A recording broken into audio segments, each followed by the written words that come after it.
सकाळी गेले मार्केटात आणलं एक ताजी फडफडीत करली. मी ना टाटाचा सैंधव मीठ वापरतो आहे.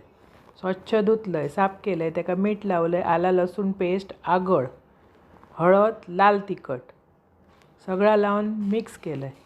पुढ्यात मात्र कापताना मिळाक नाही ती. मी बाजूक दुसरे मासे बघू गेल्यावर तिनं फटाफट कापून ठेवले.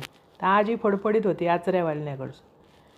काटेरी असलो तरी ना ह्यो माचो चवीक एकदम अप्रतिम लागतं. तांदळाचा पीठ आणि रवो त्याच्यात ते घोळवलं आणि मोठे होते हो, हातभर तुकडे लांब लांब असे.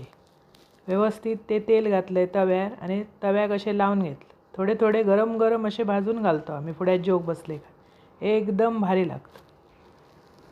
पहिले बसले त्यांना पहिले भाजायचे, एकदम भाजून थंड करून ठेवीत नाही. वेळ येतात असे बसतात जेवक ना, त्यामुळे असे चुरचुरीत तळून खायचे, एकदम चविष्ट लागतं. करली तळूनच खावची हो. आमटी पण त्याची भारी होता, पण काटे पसारतात.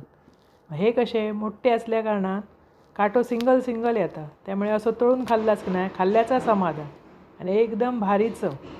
अशी करली आणा, तळा, खावा. हवी तर आमटी पण करा आणि आवडल्यास पटकन माझा चॅनल सबस्क्राईब करा.